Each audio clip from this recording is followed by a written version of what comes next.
K Clubs is funded in part by the South Carolina Arts Commission, which receives support from the National Endowment for the Arts. You're now watching Kid Club. Club is sponsored by Empowered to Win and the Boys and Girls Club of the Midlands. Make sure you like, share, and subscribe. Hello, welcome back to another episode of Kids Club, and I'm here with my guest, Sierra Artemus. She's a multimedia journalist and TV host. So, how does it feel to be on the other end of the mic? Because I know you did a SITV podcast for a while. Yeah. So. Well, first, Josiah, thank you so much for having me. Thank you, Mr. Staggers, as well, for that wonderful introduction. I love that question, so thank you for that question as well. So how does it feel to be on the other end of an interview? Well, I love it. People don't realize that when you do an interview, you don't really get to talk as much because the interview is about the subject, never about you. And I'm not saying that I will want them to be about me, but it's great to be able to be in the other person's shoes so that when you're on the other end again, you know how to navigate that. So it's one of those things that I don't take for granted, but I definitely love to be on either end because it offers a perspective, a very unique perspective. Who was your favorite host on your podcast? On my podcast. So I had a podcast, CTV. It's the abbreviation of my nickname because here's the thing. My name is Sierra with an S, and there's a lot of people, Sierra with a C. And so people tend to want to say CC, or that's nicknames, obviously, nickname, and they want to do it with a C. And I'm like, I have no C in my name. So I spell my nickname C-S-I-S-I, almost like yes, yes. And for me, CTV was a way for me to continue doing the things that I did in television. So here's a fun fact. So one of my first stations, I worked at WOLO, which is ABC Columbia here in Columbia. And I left kind of right before the pandemic. And I had a newborn, I had a child, and it was really hard to go back in the workplace, but I still loved interviewing people. I still loved connecting with my community. And so the podcast gave me an opportunity to still do what I loved. It was a lot of work because, other than having like coworkers, it's like you are the producer, you are the interview, you are everything, you are doing it all. And I can't say that one particular interview was my favorite. I had fun. What I did with my podcast, I had games.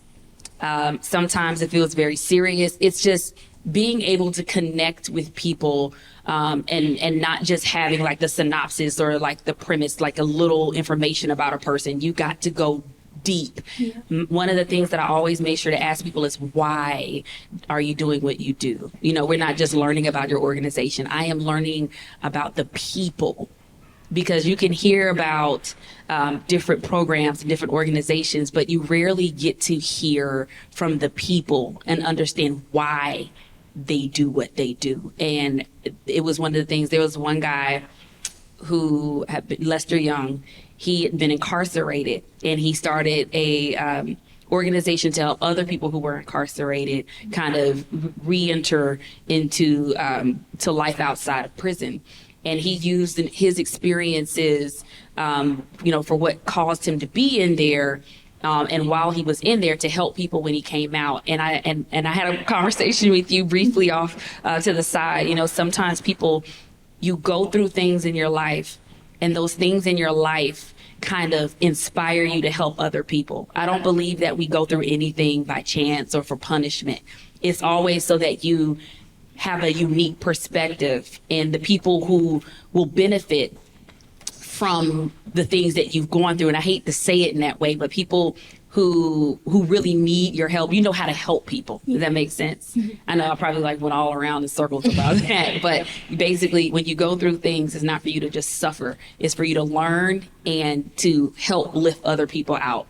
And so that's just an example, but there's several interviews that I couldn't pinpoint a particular favorite.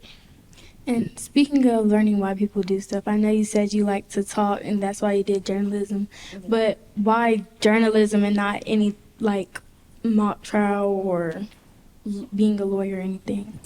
I love this question. Actually, law school was on my list. So I went to school originally when I went to USC, transferred from Midlands Tech. I wanted to do political science. And I wanted to do poli-sci because I eventually wanted to do communications law, which ain't off the table yet. You never know. Stay tuned. But there's things about, well, I'll say this. In journalism school, they beat you upside the head with the First Amendment, your freedom of speech. And so people don't realize, in a way, communications or journalism and law, they kind of are one of those things that are, I don't want to say married to each other, more like cousins, but they're very deeply connected. But for me, as we mentioned in my introduction, I went to school, got my cosmetology license when I was in high school, and something I shared with you off stage as well. One of the things that I loved about it was being able to connect with people and be able to be in spaces with people I wouldn't normally be in spaces. I loved cosmetology. I worked primarily in aesthetics. And anytime you get a person on your table, you don't want to just be quiet. You know, you want to, hey, so, you know, how's life? What do you do? Tell me about yourself. And so in a way, I was interviewing people before I even was interviewing people like professionally. But you learn so much about the people you share the world with, share the space with.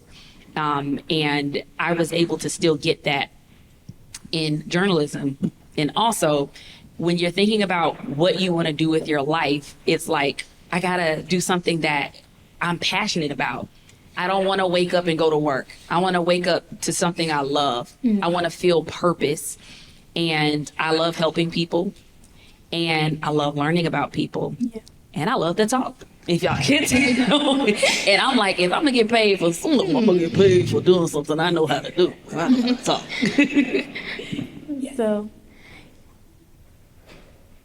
So you said. So I really love being able to connect with people. So do you feel that other people's stories changed your perspective, like while growing up when you were doing cosmetology? Oh, absolutely. You know, when you interact with people, like sometimes when you work in this field, it's easy for you, especially starting out, to want to just answer questions. You want to just go through, you say, hey, I know what questions I want to ask this person, and I'll just want to make sure I hit every single one. Well, when you sit down, you actually have a chance to have conversations with people. You know, you're able to give more of your authentic self. And so things don't feel so scripted. They feel more conversational, or, you know, you're able to connect with people on a different level.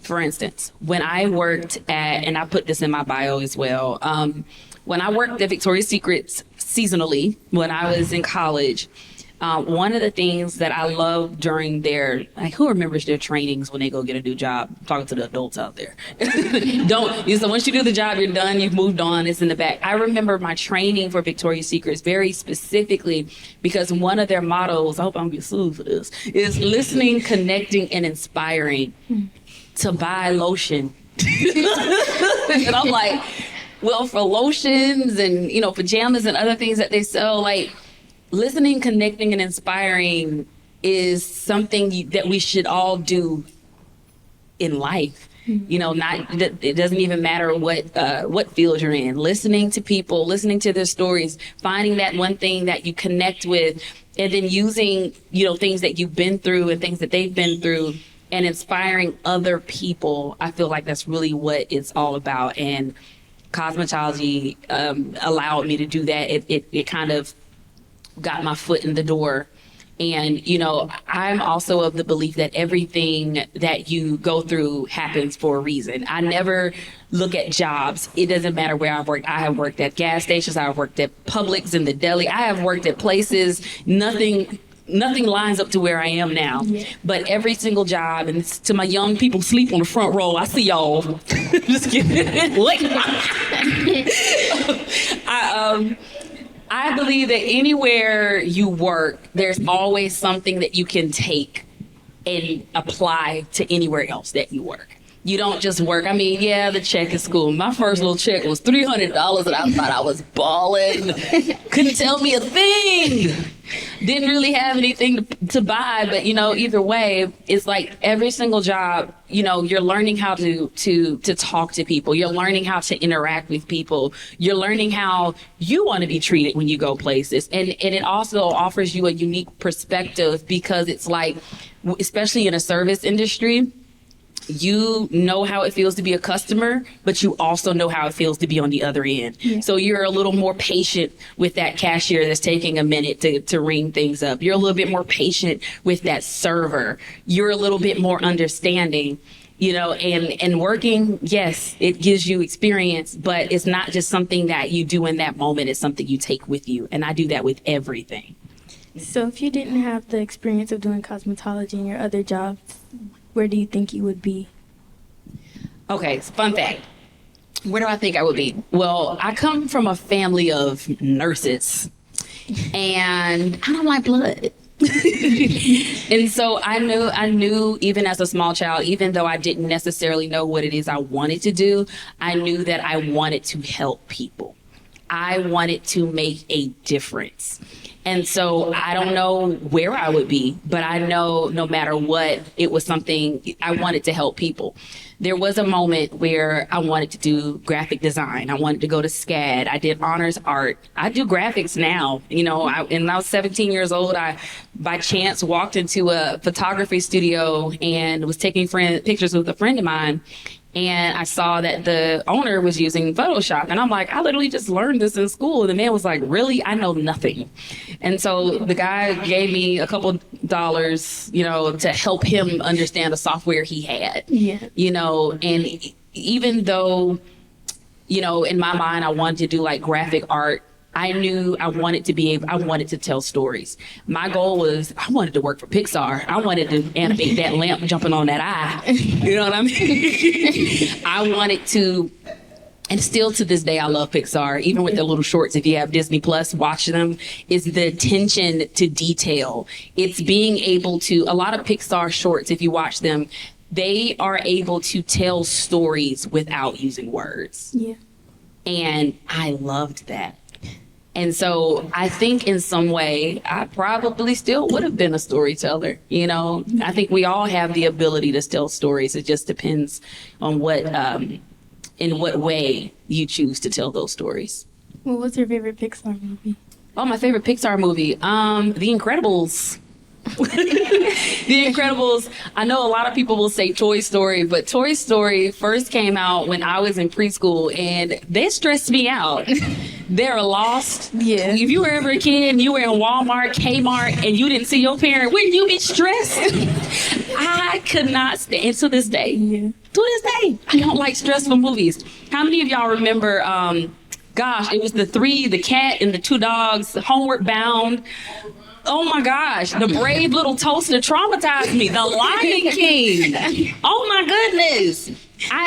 No, the Toy Story never. It would never be on my list. Incredibles was incredible. It was great. And to the point that the child me got to watch the sequel as an adult me without children present. But I definitely, I'll say Incredibles is one of my favorites. And, there's a couple of them. I just feel like I'm put on the spot. I can't think right now. I'll get back to you on the rest of those. Okay.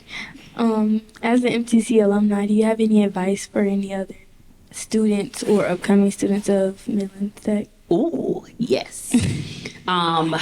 This is just the adult me just want to give advice in general. I don't care where you go to school. If they got free resources to help you with tutoring, you go. Okay? Go. It's free. Okay? It is for you. Okay? Take advantage of your instructors or your professors' hours because those hours are for you. My dad is a professor now, and so it's really funny. And one of my best friends is a professor as well. And the thing that I hear all the time is after finals, people are always trying to figure out how I can turn this thing around. The time to turn around is before you even turn. So take advantage of the resources that are available.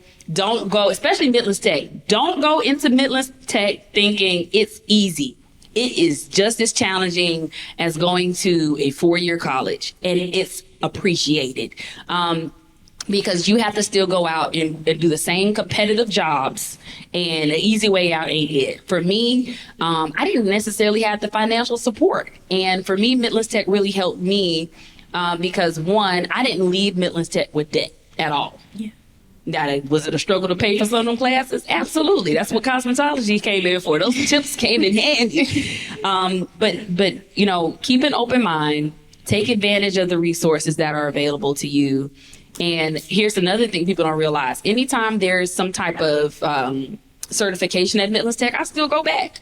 I went back and did an editing class. Do I know how to edit? I already knew how to edit. But there were things that I wanted to do at my own pace. And there's some classes that allow you to do things at your own pace.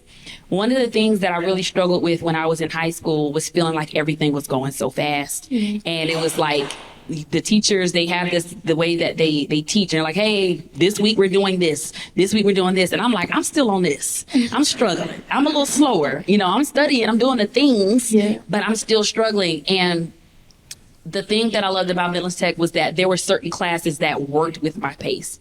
There was one that they gave you a whole semester to do, but it was self-paced. It was a hybrid math class. I finished that math class in 4 weeks.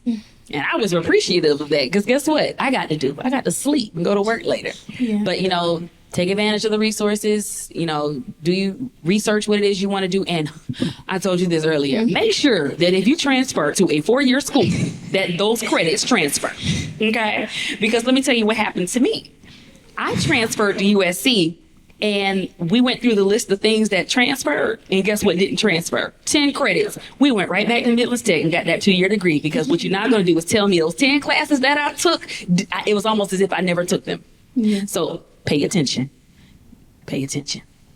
Well, that's all the time we have today. Thanks for tuning in to our live session of Kids Club. Thank you for sharing your story with us. Absolutely. And Josiah, thank you so much. This was wonderful. Thank you. And thank you guys.